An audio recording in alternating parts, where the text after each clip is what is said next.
Coming up on the Get Lean, Eat Clean podcast. I'd like to just sort of turn that term diet on its head to say, okay, this is not a temporary approach. I want you to think of the term diet as just the universe of foods you eat habitually. What are the foods that you eat habitually? Because that's what really matters. It's not what you eat once in a while that matters. It doesn't matter. Stop feeling guilty about it. It's what you eat most of the time that matters. So let's reconstruct the term diet. Let's throw out the bad nomenclature and just think about it as what it is. It's your species appropriate diet, the things you eat habitually. And so we need to figure out a way to sort of make that fit. And for many of my women, part of the reason they're under eating is because of the types of foods they're eating are nutrient poor. Hello, and welcome to the Get Lean, Eat Clean podcast. I'm Brian Grin, and I'm here to give you actionable tips to get your body back to what it once was 5, 10, even 15 years ago. Each week, I'll give you an in-depth interview with a health expert from around the world to cut through the fluff and get you long-term sustainable results. This week, I interviewed Primal Health Coach, admissions director at the Primal Health Coach Institute, and podcast host of Health Coach Radio, Laura Rupsis. We discussed her personal health journey, along with Laura's work-rest formula, the importance of habitual eating, the ancestral dietary approach, how she improved her sleep and stress levels, and her one tip to get your body back to what it once was. I really enjoyed my interview with Laura. I know you will too. Thanks so much for listening and enjoy the show. All right, welcome to the Get Lean, Eat Clean podcast. My name is Brian Grin, and I have special guest Laura Rupsis on. Welcome to the show. Thanks, Brian. It's fun to be here. Yeah, fun to have you on. Health coach, trainer, mom, wife, daughter, sister, friend, coworker, you name it. All the things, exactly. Yeah. I've met Laura through my buddy Brad Kearns, and she's not only a coach, but also helps run their Primal certification, health coach certification, right? Yeah, that's how actually you and I met way back like years ago. Right. Was when you were thinking of enrolling. You would have gone through me to enroll in our program. That's right. I do remember that. Well, I guess before we get into some details, what sort of brought you into this space, and how long have you been coaching and involved with Primal Health? So what brought me into the coaching space, or what brought me? Yeah. So well, look, I guess both. Yeah. Okay. So look, I mean, I did not grow up with an emphasis on nutrition, diet, fitness. My parents were busy working adults as well. We always had, growing up, my mom did emphasize kind of like a balanced diet. So we always had a salad at every meal and that sort of things, but we still ate a lot of the processed junk foods for lunches. I had peanut butter and jelly. We ate a lot of pasta. I'm Italian. My maiden name is Puglisi, very Italian. Lots of pasta. Of course, I don't know if it's an Italian thing or if it's just a human thing, big sweet tooth for, all of that. But long story short, I was eating the way most people eat. I had the same sort of idea as to what constituted a healthy diet over time as I became more aware of it. I didn't grow up with an awareness, but over time, as we get older, we start to hear more things and we start to be told certain things aren't good for us and what have you. But I ended up getting sick actually in an effort to be well, which is ironic. Okay. So my last career before I left was in finance. I spent 25 years in finance in various roles, and the last 12 were very lucrative. I was what was called a wholesaler at the time. So my end client was not the investor, but the advisor that advises the investor. Okay. And I did a lot of education, a lot of public speaking, a lot of travel, a lot of entertainment, and I spent a lot of time on the road. And as you can imagine, eating out a lot, always having packaged foods in my car, drinking, there's always alcohol involved, a tremendous amount of stress, and an image that I needed to maintain. So again, you go down the rabbit hole about how to maintain a sort of lean physique. I was a woman in a male-dominated industry. The way I looked mattered more so than some of my male counterparts. But many of my male counterparts actually held the same view I did, avid exercisers, all that. So I was eating. a low fat whole grain Mm. diet, Mm-hmm. balancing my calories in, calories out, and spending a lot of time on the treadmill and the elliptical. And lo and behold, I got very sick, and I found then I would get well, and then I would get sick again, and then I would get well, and then sick again. And the period between getting well and getting sick got smaller and smaller and smaller until I was just sort of always sick. My particular illness of choice was upper respiratory infections. I was obviously allergic to something looking back, not to mention the chronic inflammation of a lifestyle and a diet like that. And it wasn't until I was just fed up. I was one of the lucky few that could afford to pay out of pocket for care. I made a lot of money doing what I was doing, and I could afford to spend thousands of dollars on another practitioner who did not take insurance. That Brian fixed me with food. Maybe a handful of supplements, like some Chinese herbs and a probiotic. I thought you were going to say Chinese food. Chinese herbs, stuff that like helped calm the central nervous system and calmed inflammation, that kind of thing. And then, a nice long dose of you've got to cut the stress, and that's what healed me. I went for years getting sicker and sicker and sicker. I can't even tell you how many bouts of antibiotics I was on because of the chronic sinus infections. And I went for years not getting well. And in 6 weeks, my sinus infections were gone. My postnasal drip was gone. My allergies were gone. My headaches were gone. The brain fog was gone. I was able to sleep. The anxiety it was all gone. Or measurably better. Nothing's gone overnight, but measurably better to the fact that I eventually went through a period where I didn't get sick for 10 years. Not like nothing. So that's what really got me passionate. And I started just blogging about it because I was mad. Because here I was, I thought I knew the answers. I was a type A personality. I read everything. I thought I knew, and I was literally lied to in my point of view. And I had discovered this thing called the Paleo diet because I was looking for recipes for foods that I loved that I really couldn't eat anymore. Dairy is not my friend. I love it, but it does not love me. And I was just looking for recipes, the things that didn't include soy, things that didn't include grains, looking for alternatives. And this paleo diet thing kept coming up. And then I found Mark's book, and I found Rob Wolf's book, and I found Nora. I'd read every book. I listened to every podcast like yours. And I just consumed it and just got mad that this wasn't, I'm like, all of this information's here. Why did I not hear about it? So I wanted to tell my friends, I was evangelical, telling everyone, whether they wanted to hear it or not, about everything I'd learned, and realized, okay, I don't want to be like the nutrition police anymore. I wanted to just keep my friends, but I felt the need to get it out to the universe. Started my very first blog, which no longer exists, Mom Got Paleo. And it was a few handful of people that are like, why are you still doing this? Like my finance career, when I was clearly passionate about something else. And that's when I decided to kind of pursue health coaching. And that's a whole other journey. But that's what kind of led me here. That was the start of it. Yeah. And what year was that? Long time ago. You're probably in your mid-30s right now? Nice. No, I'm 52. But thank you for that. I was in my mid to late 30s when that started. I remember thinking to myself, I'm 38, not 88. I should not be on 8 different medications.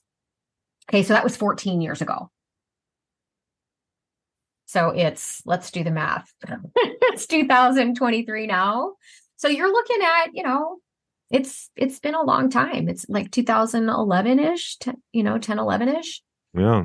And the paleo diet, which is obviously still around. I don't really love putting labels on diets. Right. there are, but I actually just did an interesting podcast on I quoted Marty Kendall. I don't know if you know Marty Kendall. He has a website called Optimizing Nutrition, but he looks at it from the viewpoint of just about focusing on nutrient dense foods. Yeah. And just making sure that you're, satiated and things like that. And the paleo diet is meat, fish, fruits, vegetables, eggs, nuts, and seeds pretty much. Would you say that's? Yeah. I think, if you could have hunted it or gathered it, it's kind of free game, right? It's a nutrient dense whole food diet. Yeah. Is the way I looked at it. No, you're absolutely right. I think what comes along with diet, like the names of a diet, is a lot of dogma. And I remember That's how I found CrossFit, actually. I don't know. Side note, I owned a CrossFit gym for about 9 years. And Oh, that was actually part of my journey out of finance into health coaching, is I needed another source of revenue. So we opened a gym. But that's how I found CrossFit. It was through Paleo rather than the other way around. And I remember interesting. people being like, is this Paleo? Well, that's not Paleo. I can't eat it. And that just kind of seemed silly to me. Right. Right. And I kind of knew that intuitively. Does it serve you or does it not serve you? Is it nutritious or is it not nutritious? Is it just a bunch of empty calories, but hey, it's better than a Snickers bar? Everything on balance, everything it's very rarely black and white. So, I took from that little excursion down the road of paleo to more of this really geeking out on like evolutionary biology and really understanding why the body works the way it does. Why is type 2 diabetes even a thing? It's kind of dumb, right? Why does the body do that? But when you look back through just sort of our ancestral journey as humans and the environment that we lived in, I mean, other than maybe 100 years ago, anything prior to that, we didn't live in this constant state of food access. And hearing Mark Sisson, who's the founder of the school that I work for and that you graduated from, but really just my mentor, one of the first people that kind of let that light bulb go off for me. This idea, like, rather than blaming the body for not working properly, it's actually a very elegant mechanism. Yeah. We can, during times of feasting, lots of food, we can just store it away for later. Just put it over here until we need it. When we are going through a period of time where we don't have access to food, we're just kind of, most of us here in the US and in many other locales, it just doesn't happen. But that's kind of where I started to go down that road. And to your point, in terms of satiety, from a coaching perspective, that's the litmus test I use with my clients. How long does it take for you to get hungry? If it's 2 or 3 hours, your meal did not do its job. Right. Let's figure out how to build a better meal. Yeah. I always say, like, if you can just eliminate snacking and, just focusing on sitting down and being like present in your meals, I think that's like a big part of it. I just interviewed Dixie. Her name was Dixie Huey, but she lived overseas, like in Paris, for a long time, and they would have meals that lasted like 4 hours. Yeah. Right? Like, it just long times of just sitting there and conversing, very low stress environment. Do we do that in the United States? No.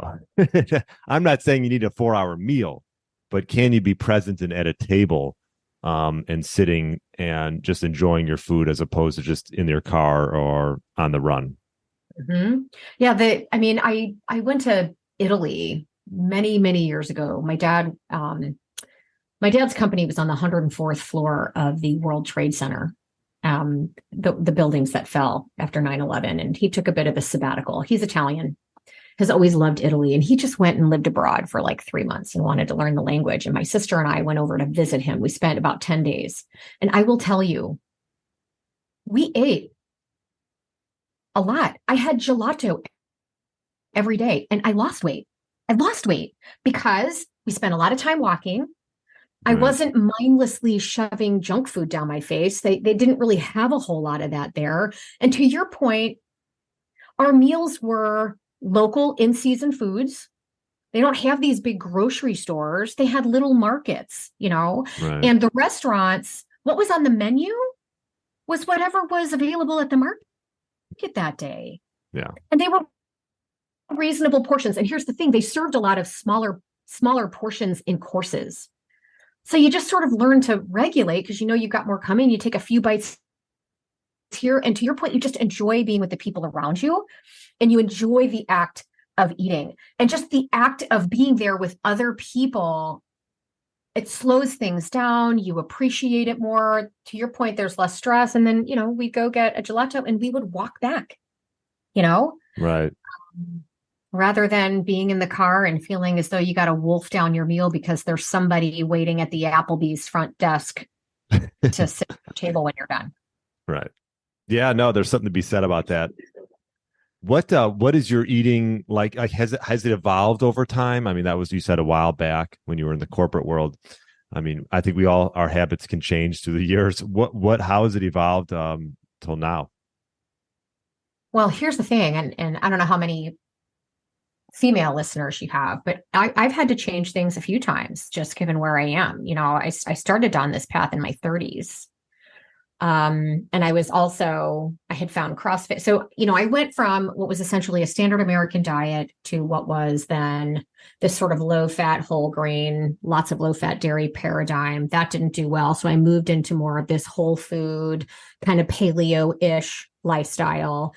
And then realized, and actually that worked really well for me while I was actively CrossFitting pretty hard, 5 days a week or more, until it didn't, until I got older. And women, when we go through perimenopause and menopause, our body doesn't respond to food the same way, and it doesn't respond to exercise the same way. We need to kind of, and I'm not saying I still lift, I still do CrossFit. I just don't do it as often. I listen to my body. I have a target heart rate that I'm shooting for. I try to go as fast as I can, as long as my heart rate's within a certain range, because I know that if I go over a certain target, I do not feel well. I also know that I do better when I do more like work, rest, work, rest, work, rest kind of workouts rather than just a 20-minute Metcon where I'm going as fast as I can for 20 minutes. You kind of learn these things about yourself. Right. But from the standpoint of food, I eat more protein than I ever did. I eat far less sugar and carbohydrates than I ever did. And when I do, I'm much more mindful about when. I try to target them around when I think I'm actually going to need it. Maybe there is a workout I want to do that. And I find, and I don't know how some women feel. I feel like I don't tap glycogen very easily. I don't think. I kind of have to have it swimming in there, but I don't need a lot. Like a half a banana is more than enough. I don't need like this massive punch of carbohydrates. If I get just a little bit, that helps. And it makes me feel better. So I'm still all whole foods based. I would say I'm probably on the lower carb spectrum given my age, but I'm not 100% keto all the time. I find eventually I might not sleep real well sometimes, and I need to adjust that. But that comes with just being that, like, awareness and listening to your body. Yeah, I always talk about that self-experimentation and finding out sort of like what works for you. Like for me, like I've added in more meals. Actually, I've talked with Brad about this a little bit. Undereating is a thing, and too much restriction can go the wrong way, like you mentioned. So I've added in some meals and some trying to consume a little bit more, especially just being active and stuff. Do you find that for yourself? I feel like not only men, but women sometimes just tend to undereat for too long. 100%. I end up having to unwind a lot of this with many of my female clients that have been dieting for decades. They've been undereating, and I hear stories like, I'm eating 1,200 calories or less a day and I can't lose weight.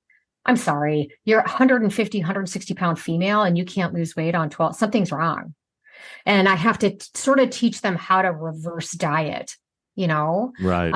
So what I will often do, at the end of the day, so the reason diets don't work, I'm saying this in air quotes, I'm sure people aren't watching this, they're listening, but diets work if you stay on them, right? The problem is there's a reason you don't stay on them. They're sustainable for one reason or another. Sometimes they're unsustainable because nutritionally they're crap, right? The cabbage soup diet. Good Lord. That just, I'm just being cheeky here, but you get my point. There are some that are just nutritionally horrible. They are calorically horrible. Way too low. Now your thyroid is gone, like cravings are through the roof, doesn't work, doesn't fit your preferences. This is a big one, right? Some people have to just be like, these are the foods I prefer. Let's find alternatives that kind of scratch that itch that you allow you to kind of live this way. It needs to fit your actual lifestyle. Folks like me back in the day when I spent a lot of time on the road, I needed to be able to find solutions for when I was not home. Now I'm in a different situation. I work from home. I spend most of my time at home. I eat out rarely now. So it makes it a lot easier to control for that. So if you can't, I'd like to just sort of turn that term diet on its head to say, okay, this is not a temporary approach. I want you to think of the term diet as just the universe of foods you eat habitually.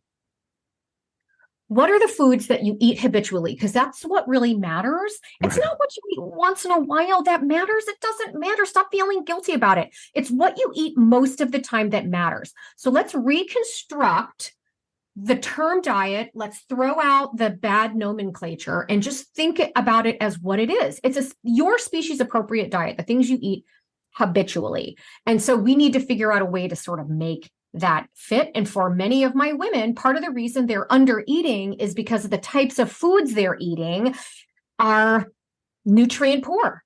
You know, I would bet you I could probably get a woman to stay around that 12 to 1300 calories, but check it full of protein, lots of fiber, and some healthy fats. And they're not going to feel hungry at all. And their body's not going to feel malnourished. Right. Oh. So typically speaking, I do not get into fasting or intermittent fasting with Mike. I think that's a 2.0 project. I feel like we need to learn how to eat before you learn how to fast. I think you got to earn the right to get there. And then when I start to hear things like, is it okay to not eat breakfast? Like, I'm not hungry. I keep forgetting to eat lunch. You know? Right. And then this is now when we can have a conversation about honoring your body's natural hunger cues. A term we like to use at Primal in our My Primal Coach program is the concept of WHEN as an acronym, WHEN, when hunger ensues naturally. If you're not hungry, don't eat. If you're hungry, eat. If you're concerned about not getting enough calories, what I often will do is like, hey, if like a not eating breakfast thing works well for you during the week because you're busy in the morning anyway, maybe consider adding another meal on the weekends. Sitting down and enjoying a really great breakfast with your family on the weekends and adding an extra meal in there can shore up any sort of hypocaloric issues that you might be having hormonally pretty easily. Yeah, no, that's a good point. Because sometimes, like, I'll just use my wife as an example. I try to get her to eat more and she's just not like hungry, but sometimes you actually have to give your body a little bit of abundance every once in a while, right? Just to, get the hunger hormones going. If you're so used to restricting, your body is smart. It's just going to adjust and, probably end up just storing fat and just suppressing your appetite as opposed to just giving yourself abundance every so often. I think that's important. Yeah, your body's smarter than you give it credit for. And it's always seeking homeostasis. So if you're not giving it enough food, it's going to adjust in other areas so that it doesn't need it. Right. Other systems get down regulated when you're not properly feeding this beautiful body that you've been gifted with. How is the Primal Health, since you're, with Mark Sisson and the Primal Health Coaching, how has that sort of evolved as far as teaching diet and lifestyle? That's a great question. I mean, the core tenets of like an ancestral health approach have not changed all that much. The core tenets, and I don't foresee them changing all that much, to be honest, right? I from a nutritional point of view, I describe it as an omnivorous, nutrient-dense, whole food diet of local in-season foods. That's what we would call an ancestral health sort of dietary approach or philosophy. Mm-hmm. So that I don't see changing all that much, but some things that do change over time are really what is an optimal protein quotient. I think early on, there was this noise about how you don't need as much protein as you think you do. And there's this thing called mTOR, that if you eat too much protein, it's going to tap mTOR too much and it's going to cause cancer. Well, that turned out to be a bunch of bunk. And quite frankly, you're better off erring on the side of too much protein than not enough protein. So we've changed our curriculum around that. We've also we've always at our school talked about the concept of ketosis, the metabolic state of ketosis. This doesn't necessarily mean everybody needs to be on a ketogenic diet, but the metabolic state of ketosis is an utter gift to the human race. And all human beings should be able to move in and out of ketosis relatively effortlessly if you have a healthy metabolism that many of us have broken, for lack of a better word. But the good news is we can fix it and we can retrain it. And so the big question there is, what's the role of protein and fat and the role of ketosis? A lot of people felt that in order to do this the right way, you just had to eat a crap ton of fat all the time. Turns out that's not true. Turns out that ketosis is like carbohydrate and calorie restriction. That's what drives ketosis. It's just giving your body a lot of extra fat is not going to put it in ketosis. It'll give you energy. You can use fat for energy, but why would your body unlock fat if you're mainlining crap tons of fat all the time? So let's think through that. And here's the other thing, that somehow protein was equal to chocolate cake, that you are going to produce all this extra glucose in the system and it's going to kick you out of ketosis. So first of all, who cares? What's the point of being in ketosis in the first place? Because, by the way, yes, your body can release ketones and body fat, but if you don't use them, they just get restored again. I don't know if you knew that, right? So all of these little things, these little pieces of the puzzle come out. Turns out that the concept of the body turning protein or producing its own glucose, that's a demand-driven process. The body's only going to do that when it has to. So relax. A steak is not the equivalent of chocolate cake. And that if adding more protein keeps you fuller longer,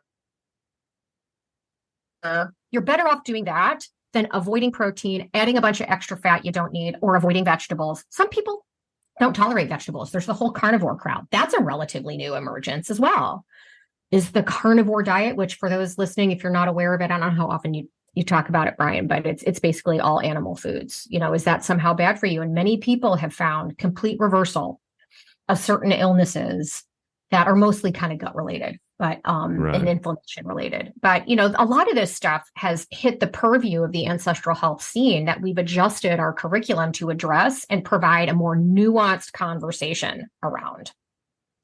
Right. I mean, the whole ancestral health movement is obviously a good thing, but also too sometimes it can be a little bit miscued in the sense that we're not living like we were living like hundreds of years ago. And so, yeah, just because they did it back then, does that mean that's optimal for us right now? And that's something I know Brad has talked about on his podcast. And, I've had some different people on here as well. Right. It's like, you're seeing this now a little bit in the carnivore space where, like Dr. Saladino and things like that have gone from sort of this carnivore approach to adding in nutritious carbs to help for thyroid and hormonal health and things like that. So, yeah, I mean, it's always going to probably, all this stuff will go in one big circle and probably we'll be talking about something else another 5-6 years down the road. But I think it's important to understand what we did as ancestors, but also not take that as like the only thing, right? Like we're living in a different environment and we have different lifestyles than we did back hundreds of years ago as well. 100%. I mean, I think there are tenets that no one wants to go live in a cave and like kill animals with nothing but a spear, whatever. I don't know, Paul Saladino likes that kind of stuff, but that is not my idea of fun. But there are tenets I can absolutely stick to an omnivorous, nutrient-dense, whole food diet and try to procure, local in-season foods. That's certainly within my control. I can make sure that I move more. I mean, I'm standing at my desk right now rather than sitting down. I have a dog mostly so that I walk it. If I know I've got a dog that needs to go for a walk, I'm going to get out and walk him. I hear you. Yeah. Not to mention we just love our puppies, but I also know my body is designed to push and pull things. It's designed to lift things. It's designed for resistance training. And I know that here's the thing with the human body, if you don't use it, you lose it. Right. So I can add that into my day. I try to get sunlight in my eyeballs in the mornings. I try to take a walk or get outside at night as the sun sets to let my body know, hey, it's the beginning of the day. It's the end of the day, so that I can fall asleep more naturally and I don't need sleep aids, I can do my best. Here's the other thing I've really focused on recently is learning to say no to doing too many things. Oh, The whole yeah. chronic stress issue. I was always that, of course I can do it. Again, type A personality, some sort Right. of shoulder that I should be able to do all these things. I've just learned to say no. Sorry. I have my list of priorities. I'll try to take a stress audit. And when things feel just really out of control, what can I get rid of? Yeah. And I know you've mentioned stress a few times. It's interesting. My wife's grandfather's 98, just turned 98. And we went over there to, we brought him first of all, he's mentally all there and plays poker and does all this stuff. And we brought him just like a little gift. And we didn't get into a ton of it. I asked him, if he would give, what would he attribute living this long for? And he's like, I don't know. He's like, I ate like crap. He goes, all this stuff. He's like, I ate like crap. I never exercised. He's like, but I didn't have a lot of stress. Him and his wife had a sailboat, and they'd sail all over, and they use that as just like an outlet. So it's interesting. It's like you just thinking about that and having a health podcast, and we get so caught up in all the details and the nuance of everything. And not to say that diet and lifestyle as far as working out isn't important, but here's a guy who lives till he's 98 and still doing great, and he's just had low stress. So. It's the biggest difference, man. I mean, I take a look at the difference in my dad from when he was working he was in finance too. He was in research, and he worked crazy hours, long commutes, lots of deadlines. And the difference between him then and now that he's retired and he's doing more things that he actually enjoys, and his health markers is dramatic. I mean, it's not just cortisol, and I hate to kind of just constantly vilify it, but that's the predominant kind of stress hormone that I think wreaks the most havoc in terms of insulin resistance and down regulating other systems because of this presence of excessive cortisol. But there's other neurotransmitters involved, but and now what I'm seeing too, I don't know about you, but I'm seeing all these supplements on the market on reducing cortisol. I'm like, you're missing the point. Yeah.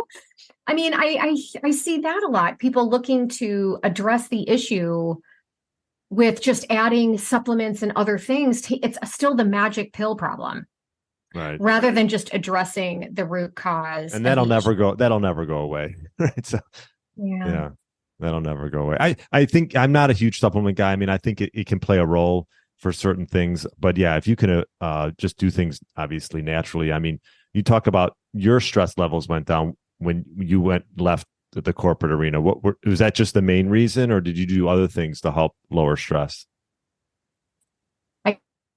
I'm still a terrible meditator. I tried meditation, terrible. My mind is always running a mile a minute, but just the act of trying it helps calm things down, right? I kind of gave up the ghost on quote unquote being good at it and being, but just the act of some quiet time, focusing on the right now, focusing on me and what I need right now, whether I was good at it or not good at it, really helped. And here's the thing, you don't need an hour, 5 minutes.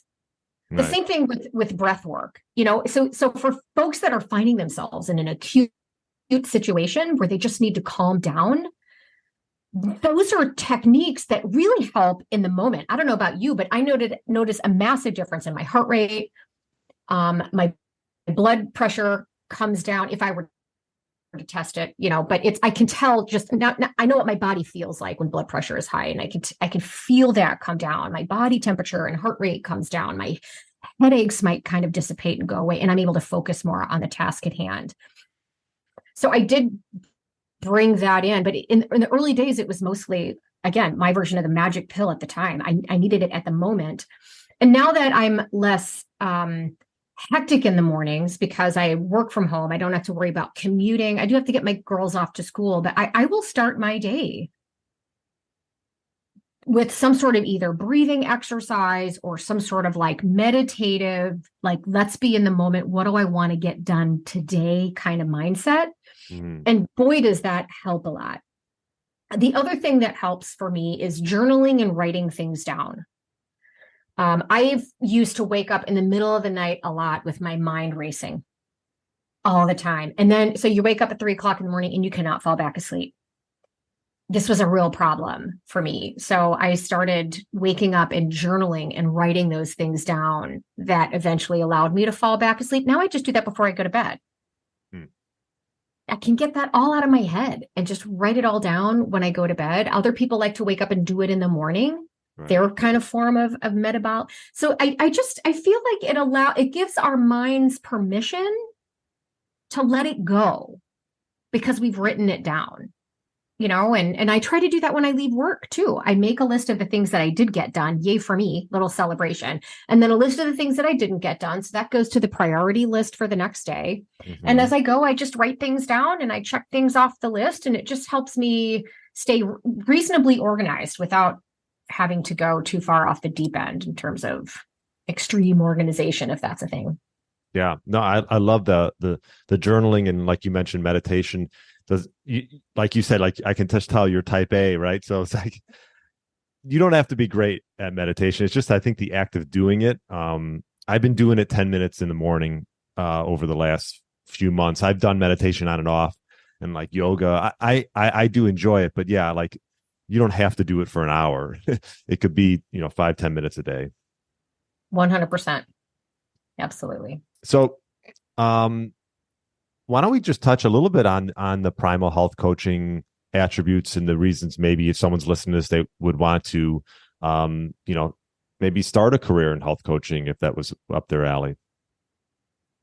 Yeah. I mean, people enter health coaching for a number of reasons. The number one that I hear, assuming someone's not coming from the health or fitness area already and just adding coaching, is these are typically people that have either always had or developed a passion for health, wellness, or fitness. So similar to my story, right? Where something happened. They had a health crisis of some kind, and the conventional means did not serve them. I hear these stories all day, every day in one of my roles at Primal, which is admissions director, is about how conventional medicine let them down. Conventional diets and fitness culture let them down. And by sheer just serendipity, discovered, insert whatever it is, paleo, primal, whatever it is. It doesn't even have to be. They find us a lot of times because we're big in that category, but they've learned that so much of what they've always been told is not true. And in many cases, it's the complete opposite. Right? Or they realize they've been sold a half story. The whole calories in, calories out. Do calories matter? Yeah, probably, but not the way you think it does. Right. It's not that easy. The body's not a calculator. Doesn't work that way, right? So they learn this, and now they have this new epiphany and they want to do something with it. And so people will enroll in a health coaching course to learn more about it and gain confidence and gain a certification that will then help them feel qualified and equipped to go forward and help others. So some people go down this road and all they ever do is help family and friends. And they're perfectly happy with that. They have the financial fortitude to be able to afford to pay for a school, and that's their only contribution. And that's completely fine. We have a ton of people that really, they want to do this part-time. They love the idea of having a business, but they don't want the stress of starting a brand new job or a brand new career, but they love the idea of leaning into, this is their hobby. I don't know about you, but back in the day, like that's all I did was read nutrition books, like for fun. Yeah. I might as well take this course and spend that time actually helping other people. And I started charging them for it. Back in the day, I really didn't have to. I made plenty of money in my old job, but I found if I didn't charge them, they never did. No, right. They massively I'm like, hello, I'm working 50 hours a week. I've got a couple of kids. I'm taking time out of my day to help you, and you're not doing anything with it. Right. So boy, there was a lot of, resentment on my part. So I started charging people for it, and I'm like, well, if you're not going to use it, that's on you. And then eventually I made my way into it. full time. So we see a lot of that, people that are just leaning into their own passion and they want to see where it goes. Some already know what they want to do. I want to help this demographic. I want to focus on this particular area, and they just kind of want to know how to do it. So there's that. But then we do have a lot of people that come from the health or wellness or fitness and medical industries in some capacity that are looking to sort of get out of that sort of insurance or third-party payer system. The just playing whack-a-mole with symptoms and, looking to get to the root cause. We're seeing a lot of that. A lot of nurses coming over, doctors, chiropractors, functional medicine practitioners, a lot of physical therapists, physician's assistants, but even folks that were traditional dietitians or traditional fitness folks that have begun to realize my clients aren't getting the results. So there's obviously something about the approach that's not working for a pretty big swath of people. And they've stumbled into kind of health coaching. They're realizing the missing link is no longer information. There's plenty of it out there. Yeah. The missing link is not information. The missing link is helping the client actually apply that information in a way that makes sense for them, that's sustainable long-term, and allows them, here's the kicker, to develop new habits.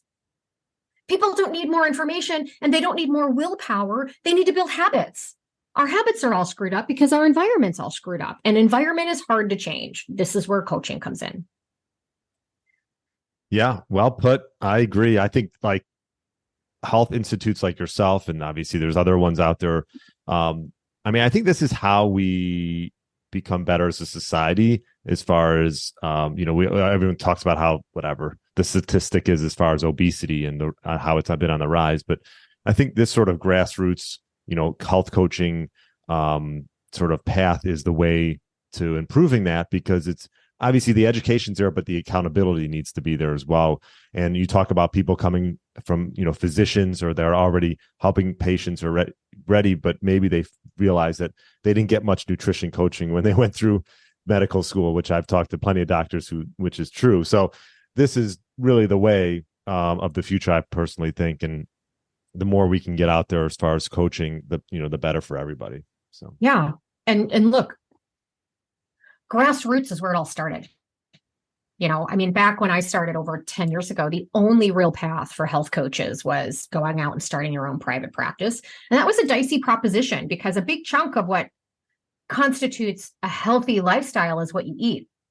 And in some states, there are licensure laws that are specific to dietetics as a profession that in some states can be pretty limiting. And unless you are a registered dietitian or you hold a license as a nutritionist in that state, there's certain things you can't do. That's becoming less and less, thanks to an organization called the Holistic Council that's been actively advocating for access to more resources for the health consumer, not just the health coach's ability to practice, but quite frankly, in the states where nutrition laws are the strictest, they have the worst outcomes. Why? Because people have less access to actual help. So, that being said, 10 years ago, that was the only path. And there were a lot of bumps in the way to get there. It really took a trooper and somebody that was dedicated to stick to it, to get down that road. Now, the CDC has issued grants to organizations to develop health coaching programs to address certain illnesses, predominantly type 2 diabetes and insulin resistance. The VA hires health coaches because they understand their veterans need more than just information. These are individuals that are oftentimes battling PTSD. They have been overworked and underpaid. You name it. So coaching is big in the VA realm. And there are a lot of organizations that are earning contracts, and health coaching is a part of that. Mm-hmm. We are seeing insurance companies hire health coaches because they've realized, it's a lot cheaper to insure a healthy person than a sick person. Okay. So we're seeing that. Seeing corporations who have realized that when we are happier employee relationship, they spend less days in sick days. Plus, the more benefits a corporation offers, the more attractive they are to high quality potential employees. So we're seeing large corporations roll this out. We're seeing more just general clinical practices that the physicians are like, look, I got into medicine to actually help and heal people. And I don't feel like I'm doing that right now. So I need to kind of have another offering, and they're either certifying staff or they're bringing health coaches on. So now there's like legit jobs.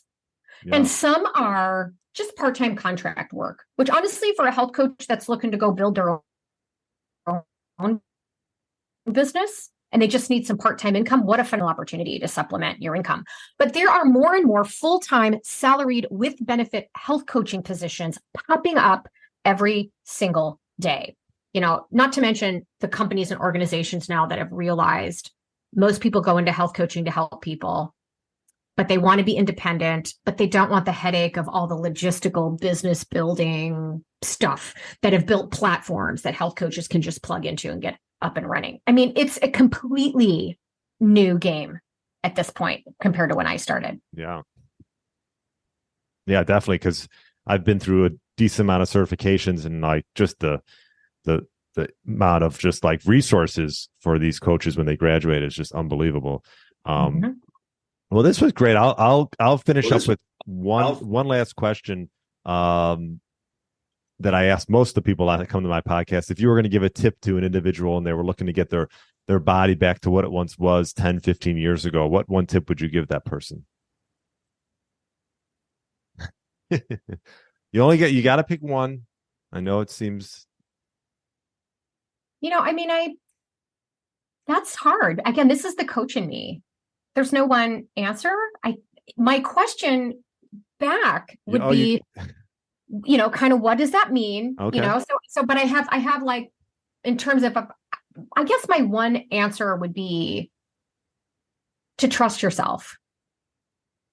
If you're hungry, you need to eat, but don't just grab the easiest thing. What are you really calling for now? Why are you hungry? Trust your body and ask it questions.